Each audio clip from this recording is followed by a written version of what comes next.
Good morning, everyone. I'm Muriel Bowser. I'm the mayor of Washington, D.C. I'm joined today by members of my administration, Dr. LaQuandra Nesbitt, Chief Technology Officer Lindsay Parker, and Director Chris Rodriguez. And we will provide a brief update on our response to COVID-19 in the District of Columbia, and then we will take questions. Let me start. What do you need? Let me start by outlining the metrics that we report each day at coronavirus.dc.gov. We mentioned, and Dr. Nesbitt will be available for any questions you have about the district's experience. We, of course, continue to follow very closely all of them, and especially any metric that shows up in red. The daily case rate that we average on a 7-day, that is a 7-day average, has gone up and down a little over the last couple of weeks, and we continue to watch and hope that it goes down. Among other things, our metrics follow our health systems capacity, our public health system capacity, and the level of community engagement with our intervention efforts. So again, you can watch that at coronavirus.dc.gov. We also display our vaccine distribution numbers, including how many we have received, how many have been administered according to our system. There is some lag in those numbers, as well as the number of DC residents that have been who have received first doses and are fully vaccinated. So please check that. I'm happy to report that the number of doses that we are receiving is going up. Still, we know that our system can accommodate many, many, many more doses, so we continue to advocate for the district receiving more doses. And we briefly note how we are distributing for this week those 24,000 doses. The lion's share going to vaccinate.dc.gov, and we'll say a little bit more about that later. Just over 7,200 going to DC health centers, and just over 2,800 going to special initiatives that we have talked about before, to make sure that our vulnerable populations are being vaccinated. Last week, we also talked about a new pre-registration system for making vaccination appointments, and we're going to say a little bit more about that. We are migrating from a system where residents and DC workers are asked to go all at the same time to a site or a phone call at the same time on Thursday or Friday, to a system where we're asking you to pre-register. You will include your identifying information, medical history, and the like, to pre-register so the system can assign an appointment to you when it's your turn. And here you can see the operating principles for how the system works. It's focused on an equitable distribution, getting the vaccines to those who need it the most first, consistent scheduling cadence, and a shared responsibility to pre-register people. And here is how we're going to make equity a top priority. And I know rightly there are a lot of questions about once you pre-register, then how the system will assign an appointment to you. We talked about this some last week, so let's go into some detail. Half of the appointments will be reserved for DC residents living in priority zip codes. The overall breakdown, which you can see in this chart, at least here's the overall breakdown. 40% of appointments will go to DC residents who are 65 or older, and half of those are going to seniors who live in priority zip codes. 40% of appointments will go to DC residents who are 18 years old to 64 years old with qualifying medical conditions. And again, half of those will go to residents who live in priority zip codes. And 20% of appointments will go to eligible workers. And again, half of those will go to residents who live in priority zip codes. At this time, the order in which you register does not affect the order in which you will be offered an invitation, although we foresee that the randomization process that will be used initially may be adjusted to ensure that individuals are not passed over week after week by those with similar risk factors who more recently registered. Last week as well, CTO Parker also showed us some examples of what the registration system will look like, and now we want to set some general expectations. So beginning this Wednesday, March the 10th, you will be able to submit your information through the pre-registration site or by calling the district's call center. Again, the website is vaccinate.dc.gov. And the call center is 855-363-0333. And again, you will be asked to include information about yourself, your occupation, your medical history, your COVID-19 history, and your contact information. So it's always a good idea to have any information related to that handy for when you call. The call center hours are Monday through Friday, 8 a.m. to 7 p.m., and Saturday and Sunday from 8 a.m. To 4 p.m. And after you register, you will wait. You will wait to get a call, text, or email, your choice, telling you that it's time to make a vaccination appointment. This could take days, it could take weeks, and it can even take months, depending on your risk factor and eligibility. We do not currently have weekly enough vaccine for everybody who wants it. So logic tells us all that when people sign up this week, we won't have enough vaccine for everybody who wants it, and that will remain the case for weeks and months. So we will have your information. We will be able to assign it according to the eligible people and workers that the district is vaccinating, and according to the factors that I just explained.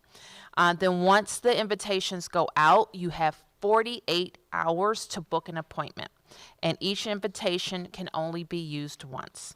If you're registering on someone else's behalf, we request that you and that person get an alert. Only one person will be able to book an appointment. And the invitations can only be used for the persons whose name and information was submitted via the registration system. Of course, once you get your invitation, you should book your appointment and then keep your appointment. Go and get vaccinated. You might ask what happens if you miss the 48-hour window, and I want to explain why we're setting that, because that is helping to make sure that the available vaccine is being used and not wasted. We need this time limit in place so that we know how many appointments are available and we can schedule it properly and prevent vaccine waste. If you miss the 48-hour window to book your appointment, then your name will go back in the pre-registration list, and you will wait until the next time you are selected by the system. The system will select people up to 3 times. If a person does not respond after the 3rd time, they will need to re-register.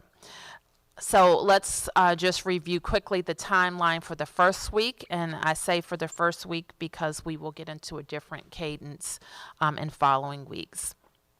Wednesday, March 10th, pre-registration opens.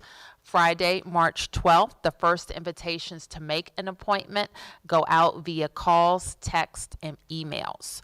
March 15th, the first vaccination appointments made through the pre-registration system take place. And if necessary, a second set of invitations go out via calls, texts, and emails to ensure that all of this week's supply are being used. Now, that was the first week, as I mentioned, and after the initial launch, there will be this cadence. Thursdays by 10 a.m., invitations will be sent out, as well as Sundays by 10 a.m. and Tuesdays by 10 a.m. only if any appointments need to be filled. So we're asking everyone who is registered in the system on these days to check your spam folder to make sure you're not missing any email alerts from us. And again, you have 48 hours to schedule your appointment. So that's what people can expect with the pre-registration system. And none of this will work if people who are eligible aren't in the system. So we need people to go and get signed up, and we don't need to take our foot off the gas and focusing on more vulnerable communities and focusing on people who need more tech assistance or call assistance or reminders or more information. So we all have to be focused if we want an equitable distribution of the vaccine to make sure that people are getting registered. Doesn't have to be a mad rush, as the feedback we've gotten on Thursdays and Fridays that there's more time to register, but we need you to get registered. So let me be clear about who we're asking to register this week. We want people who are currently eligible to register. And because of the randomized selection of individuals, there will be no benefit to being the first person on Wednesday to register. So there's no need to scramble to be first. But if you are in the eligibility criteria, then we want you to get registered, and that includes all teachers and staff of schools and licensed child care facilities in D.C. To pre-register this week. So let me spend some time talking about who is now eligible. And if you haven't received your vaccine and you're on this list, we want you to go to the site on Wednesday to sign up. Individuals who work in healthcare settings, members of the fire and emergency medical service, residents of long-term and intermediate care facilities, DC residents who are 65 years or older, individuals experiencing homelessness, members of the Metropolitan Police Department, Department of Corrections employees and residents, continuity of government operations personnel, all teachers, as I mentioned, and staff in a licensed DC child care facility, grocery store workers, outreach workers who work in health, human, and social services, individuals working in manufacturing, working in food packaging, and DC residents with qualifying medical conditions. Some of the populations are in our special initiatives, as I mentioned, and may be contacted directly by a vaccinator, but most that I have mentioned should go to vaccinate.dc.gov to register. So we, of course, have our Senior Vaccine Buddy program, but everyone who has a senior in their life should feel empowered to be a Senior Vaccine Buddy. Call that senior, let them know about the pre-registration process, help that person sign up through the call center or by going online so that we can make sure that they're registered. That said, we also want all veterans in DC to know that they may also get vaccinated through the VA Medical Center.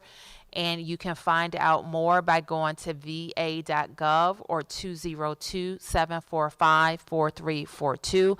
I, of course, mention that because it expands the number of doses in DC, and DC residents who have served should feel welcome to visit the VA to of course, visit with their medical providers if necessary, but also to get vaccinated. And finally, last week we recognized Women's History Month, and today we want to recognize the International Women's Day. So call all the fantastic women in your life to ask them what's their plan to get vaccinated. And that would be a great way to celebrate the International Day of the Woman. So with that, we'll take your questions. Yes, Sam. Yes, for Dr. Nesbitt, a question. How do you prove if you got one of these conditions that is considered acceptable? I got a call about that this morning. That's why I'm curious. How do you prove that, say, you're a diabetic or something to the people at the place? So our goal is not to create artificial barriers to vaccination. So when an individual registers, they have the opportunity to complete their employee status if they're going under eligible workforce, and we have the full list of eligible chronic conditions for the district also on the website, and the individual selects yes or no as a form of attestation. So just saying it means you're accepted? Is that? That is correct. It's through the registration process. Because one of the other things she said that once she wrote she was 50-something, she just automatically got knocked off the system. Does that happen? It does not. It depends on when the individual signed up. So if we were only vaccinating people 65 and older, then they may have not been able to move through the system. However, there has been for several weeks an opportunity for certain eligible workforce folks to document that as well. So if you were, prior to us activating 18 to 64-year-olds a couple of weeks ago, if you were 50 years old, not an eligible workforce person, you would not be able to proceed to make an appointment. But at this point, you can. Well, let's be clear. I'm glad you're asking this. We want to ensure that individuals right now who are registering are in an eligible category. So, we have individuals who are over 65, regardless of their health status, who are DC residents, individuals 18 to 64 who are DC residents with an eligible condition, and then select workforce folks for essential workers who can register regardless of their status as a DC resident or non-DC resident, as long as they work in the district. So with that focus, if people meet those criteria, we want them to sign up to be vaccinated. If you're 18 to 64 without a qualifying medical condition and you're not one of the members of the eligible workforce, if you register, we will have your information, but you will not be selected until we get to your eligibility group. So our goal right now is to have as many people who are eligible for vaccination sign up to pre-register so that we can turn those appointments around rather quickly without people being frustrated. If you sign up this week and you're not yet in the eligible criteria, you may feel as if it's taking weeks or months for you to be selected because your group is not yet eligible. I hope that is helpful for folks. So if you're general public and you go on right now to register, that's not going to make you get vaccinated any faster. We have to actually make the group eligible. Yes, Michael. So following up on that, is that the primary reason why you're not asking everyone to make or pre-register right now, is because you don't want people to get frustrated, or would that present some type of problem? It's a combination of both. I think that, for folks who get into the pre-registration system and would have optimism that they're going to be vaccinated within 2 weeks or 3 weeks, even if they're not in an eligible group, we want to make that very clear that we are still only selecting through the pre-registration process individuals who are eligible. So even if you go on to sign on, we would not select you for vaccination yet. Right, but that wouldn't present a problem for the system or anything like that if people who are not eligible yet go and do it anyway? Well, what we don't want is everyone to rush to the website at one time. That's the process. That's the reason for establishing a pre-registration system. There's no advantage to a person registering now who's not eligible. Okay, and I guess following up on that point, at last week's council hearing, the assistant city administrator said there wasn't a decision yet on who the vendor was going to be for this pre-registration system. Then the following day, we were told that it was going to be Microsoft. So can we get some clarity on exactly when the decision was made on who the vendor would be for the pre-registration system? Sure. we're making a number of different solutions right now, right? There's a lot of different technology solutions that are being created to address COVID-specific problems. And we never want to be in a position where we're only moving forward with one solution. And then we get to the end of the line and that solution doesn't cut it. So it's not a problem to pursue working with vendors that we've worked with to build the contact tracing solution, as well as vendors that we use to build out the mass testing solution, so that we could get here this week and have a system that's ready to go. And that's what we did. So can you specify when the decision was made that you will be going with Microsoft over another solution? We made the decision when it was the right time to release the pre-registration system, which we're doing this week. Okay, it's just because on Thursday night there was no decision made, and then Friday there was. So was it sometime between that time frame? That's just the part I'm trying to figure out. Yes, sometime between that time frame. Okay, thanks. And then Dr. Nesbitt had alluded to people not wanting people to rush to the site to pre-register on Wednesday. So are there concerns that the system could be overloaded with a capacity issue again? Anytime there are a number of people hitting one website at the exact same time, right, which is what we've seen for the past few weeks, Thursdays and Fridays at 9 a.m., a spike of, call it 200,000 people hitting the site at the exact same time, pressing refresh from multiple different devices, you're always going to have a slight lag where you're going to need to ensure that that load on the system is able to be balanced accordingly, right? So what we're hoping to do with this pre-registration system is flatten that spike, right? So we don't have those spikes happening at 9 a.m., for instance, Thursday and Friday going forward. That's what we're trying to do here. Yeah, okay, and just one more follow-up on that, because on Friday what we saw is, things looked smoothly on Thursday. Then Friday, I got a bunch of emails and tweets from people who were frustrated because the site opened, I guess it was 6 minutes late, because there was a capacity issue, and that was the reason that was cited, even though the night before it seemed like you were pretty confident that wouldn't happen again.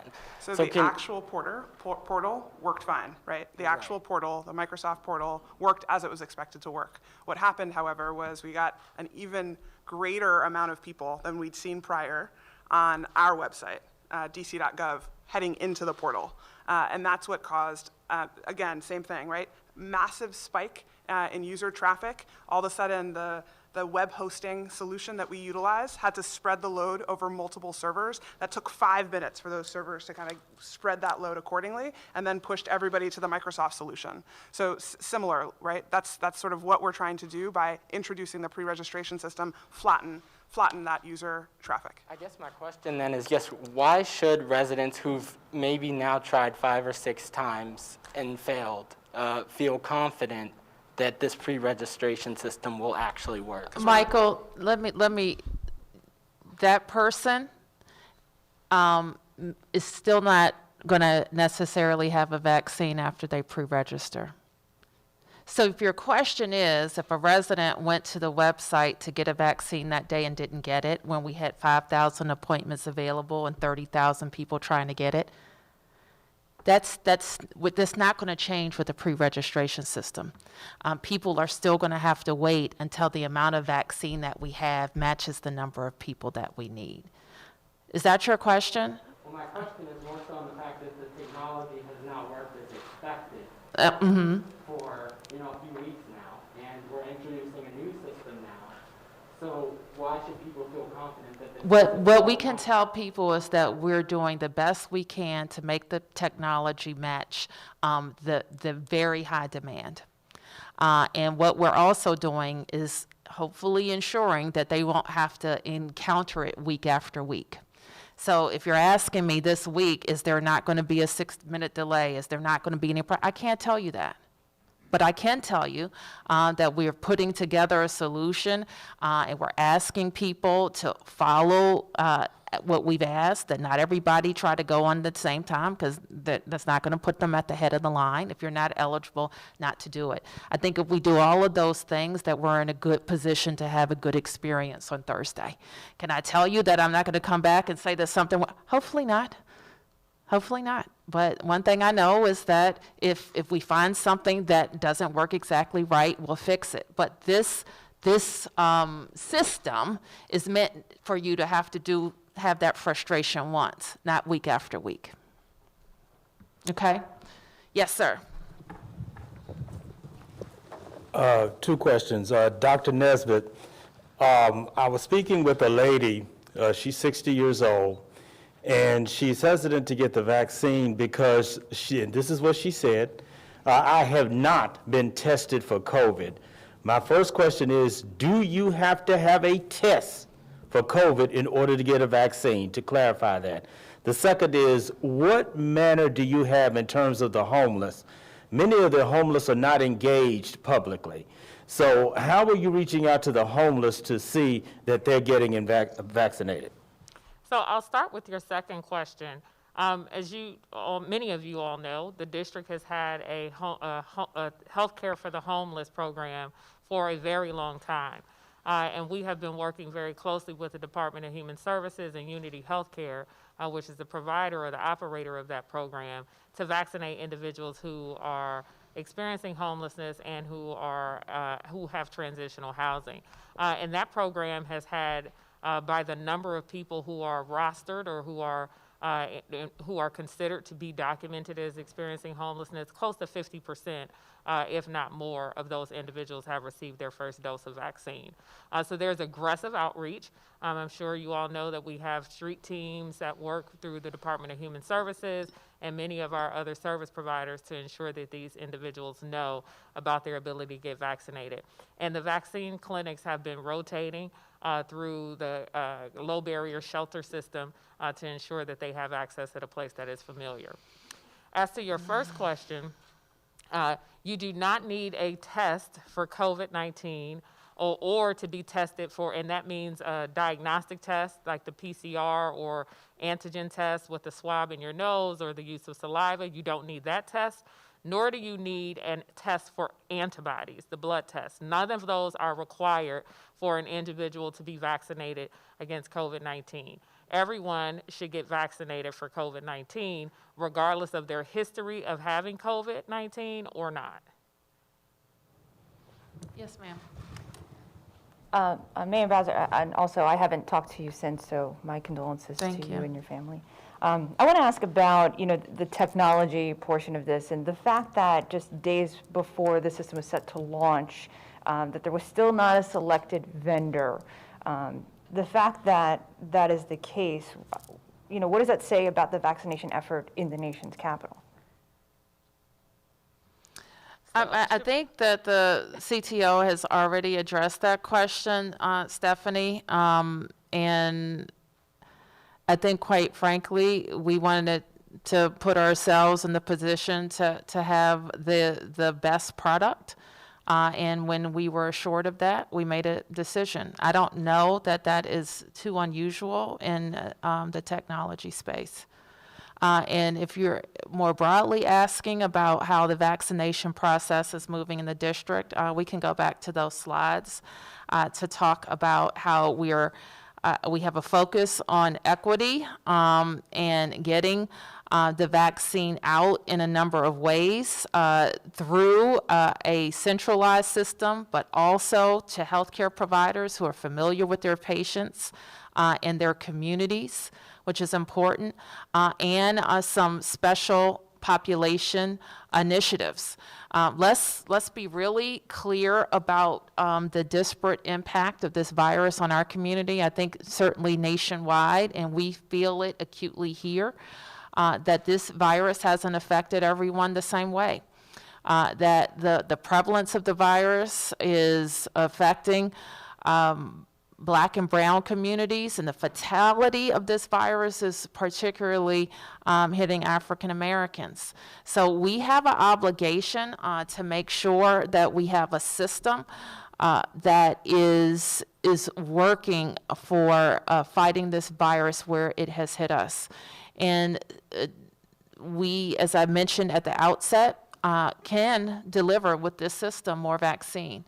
And we're heartened that the Biden administration is pumping more vaccine across the states. We think that we should have a different allotment for our federal workers, our essential federal in-person workers, and so we don't agree with that decision, but we're continuing to push on all fronts.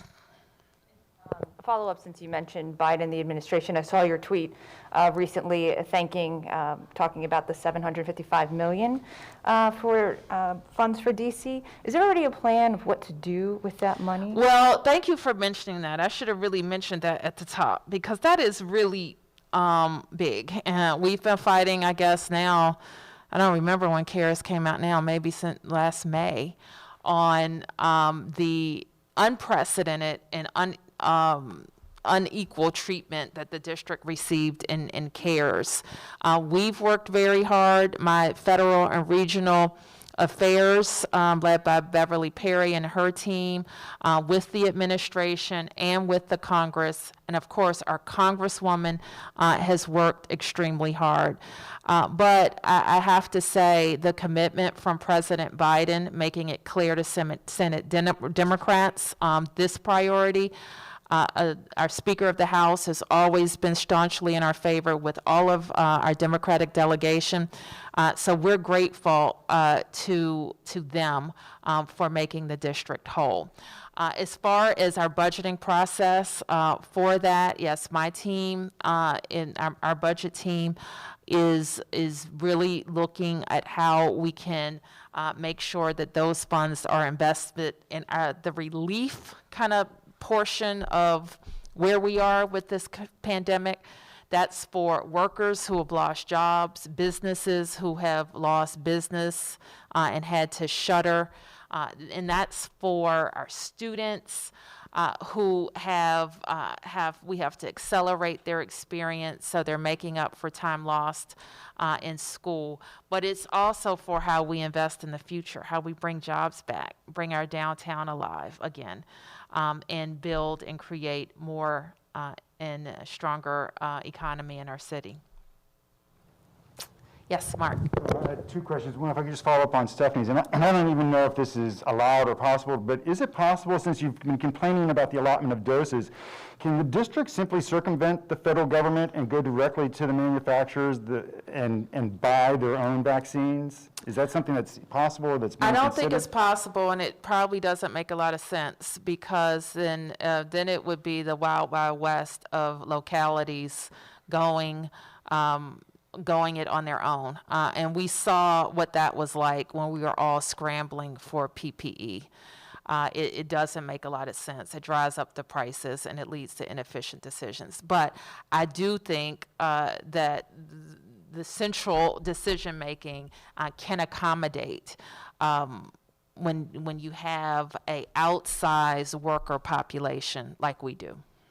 And if I could ask about the pre-registration process for whoever's best to answer this question. One, can you clarify, if somebody is not eligible, will they still be able to register come Wednesday? They will be. They Yes, will be? yes. But you're discouraging them not to? I am. Or you're encouraging them not to? I'm encouraging to wait until their eligibility phase is announced. And is there a reason why you just didn't put a block on that so that they couldn't? I think it would just amount to a lot of confusion and frustration.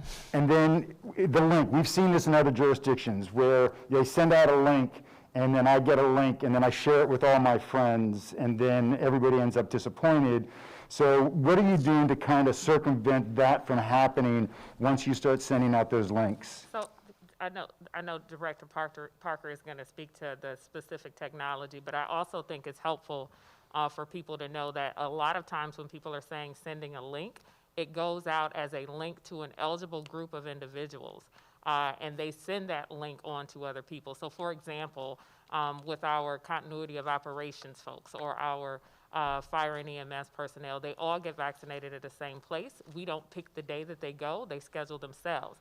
So there are active links for those workforce folks to sign up.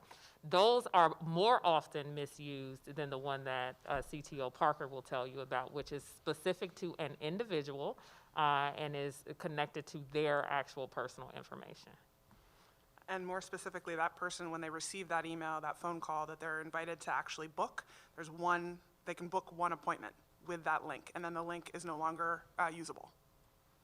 Thank you. Yes, sir. Michael. So I guess I have one quick question about, we saw the percentage breakdown of portal appointments for this week. We can go back to that slide. Yeah, is this something that we're going to get weekly, bi-weekly, or when they open up new categories for who's going to receive the vaccine? Yes, I will come back to you with the cadence of when we can report that, but I expect that we'll look at the portal to see how many people are registered who are 65 and older, for example, and then how many appointments are going to be going out to that group each week. Okay, and then is that something that people who are not watching your press briefing will be able to see if they go to the vaccine portal? Yes. Okay. I'm sure we'll find a place for it on the portal. Okay, thank you. And then, Yep.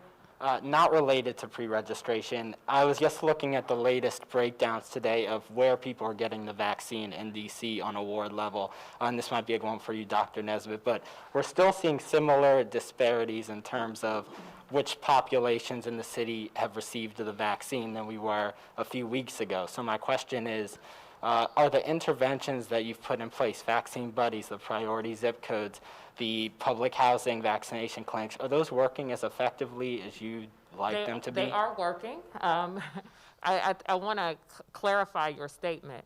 Our data doesn't show where people are being vaccinated. It shows who is being vaccinated by their ward of residence, which is a different thing. And part of the conversations that we've had and why I want to take this opportunity to really stress what the mayor said about assisting people with registering if you know someone who is eligible to register. The largest proportion of our sites for people to be vaccinated right now are in those wards that have the lower vaccination rates. And so we've designed some special initiatives, as you all know, in terms of doing the partnership with Sibley and the Housing Authority. 55% of those were done in our priority zip codes, as well as the Senior Vaccine Buddies program, which aggressively goes, and I use aggressively as a nice word, into our high priority zip codes in wards 7 and 8 at this point, to make sure people understand their eligibility for vaccination. What I want to really ask for people to do is if you know someone who wants to get vaccinated, get them registered. They will be selected based on our equity focus. What I would want to not have is for people to be waiting for a special initiative to reach them if they can get to one of the various community sites that are located in their community. So we know that UMC, over 50% of the vaccines that they've given have gone to residents in wards 7 and 8. We also know that some healthcare providers like Sibley, 50% of the vaccines they've offered have gone to patients in Ward 3.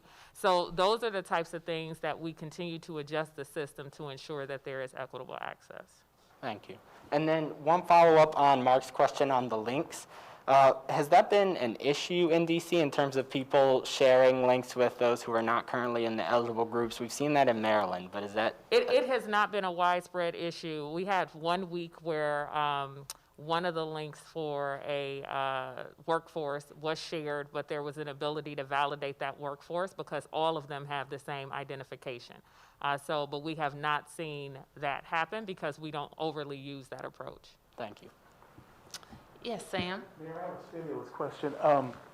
Can this money be used for the budget shortfall? I mean, I think the city fell somewhat short this year because of efforts for COVID. Can this stimulus money that you're getting fix that? We will look if it is like CARES, and I haven't gotten the complete download on the rules around this, and it's not completely approved yet. I think the House will vote on it tomorrow.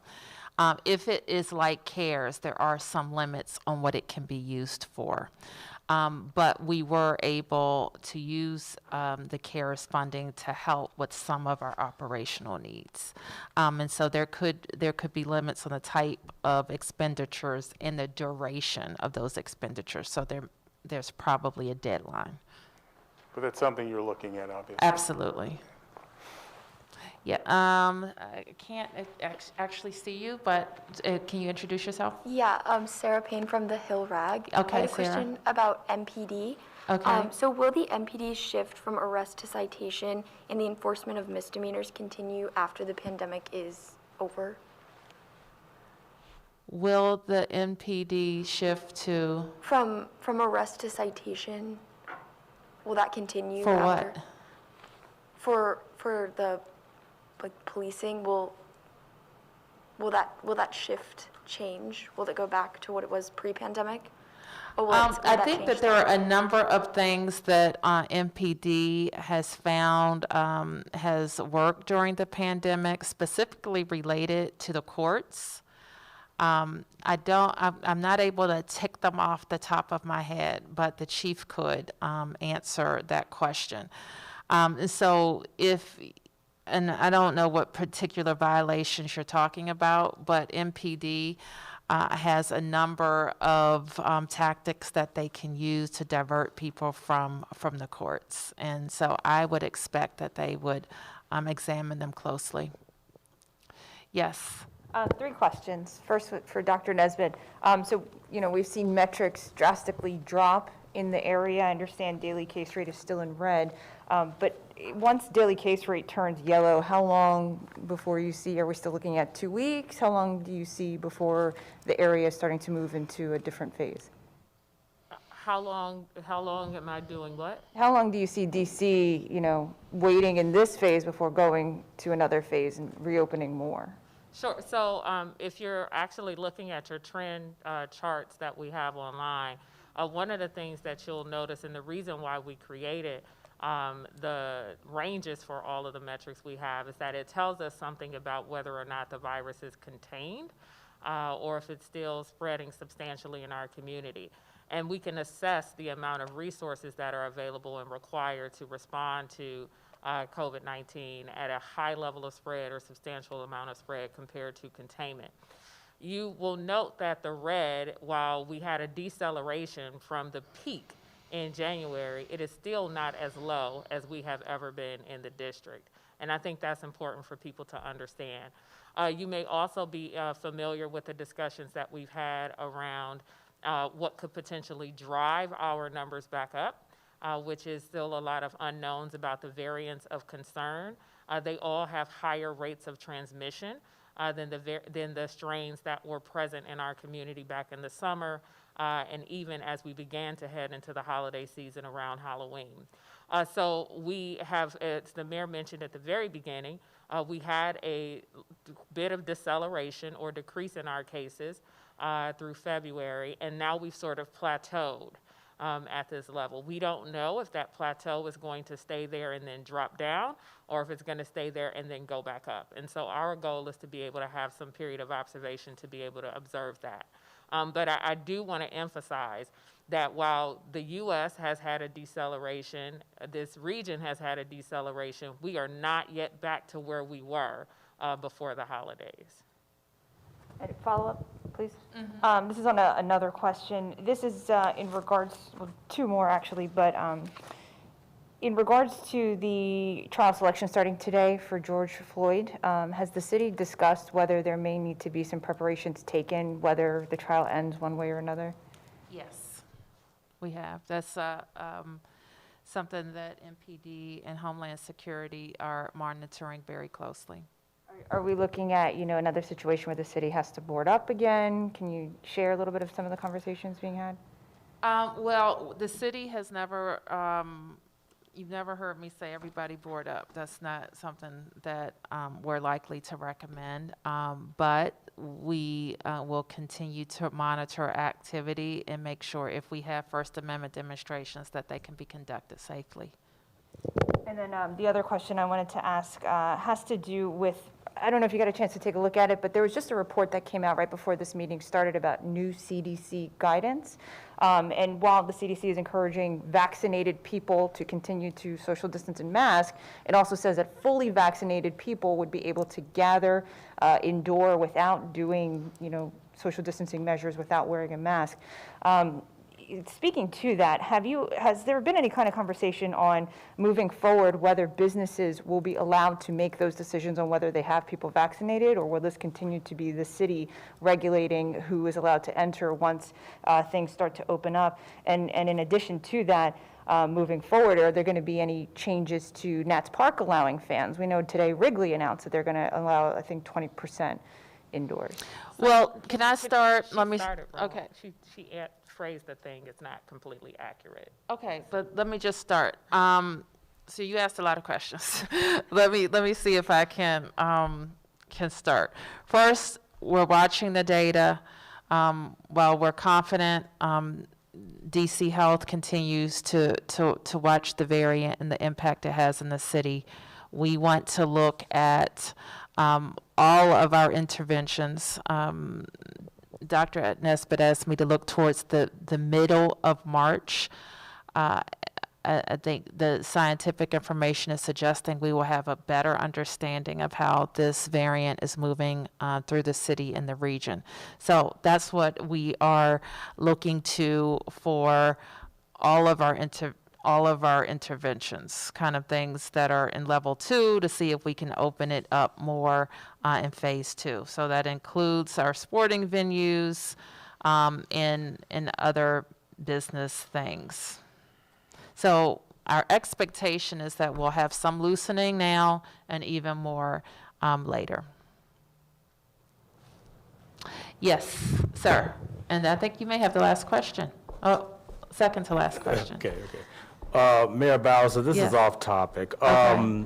There's a bill filed by Councilmember Christina Henderson on ranked choice voting. Could you articulate your thoughts about this system, which some people should believe should replace the electoral system that's present in the city right now?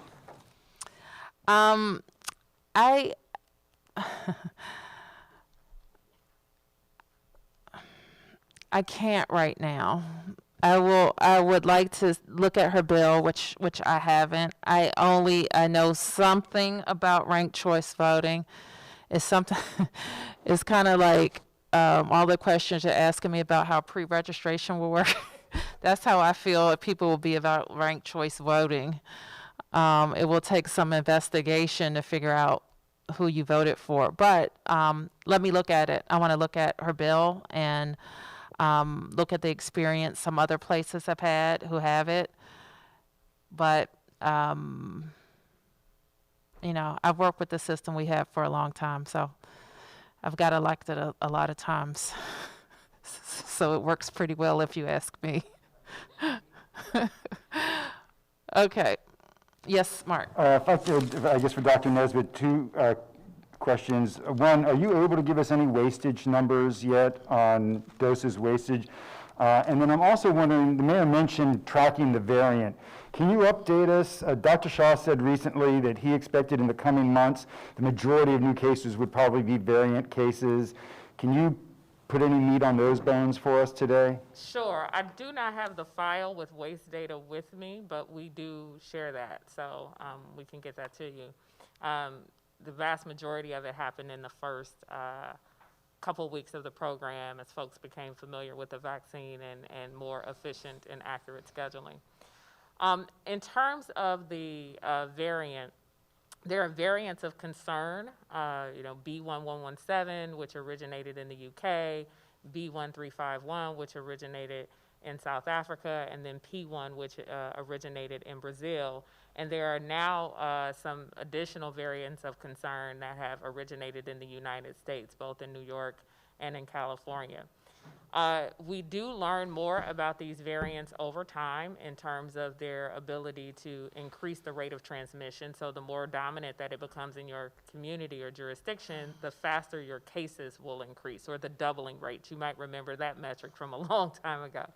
And we still look at it internally, but we don't share it as much because our doubling days are very high in the district. But that can all be compromised if you introduce these variants of concern being a higher proportion of your cases than you had before. We have, as you all know, detected cases of B1117 in the district. We have detected a case of B1351 in the district, and a case of P1 was detected in a Maryland resident who we understand did not necessarily have a history of travel. When these cases occur, and they're occurring in individuals without a history of travel, it indicates that it is present and prevalent in the community.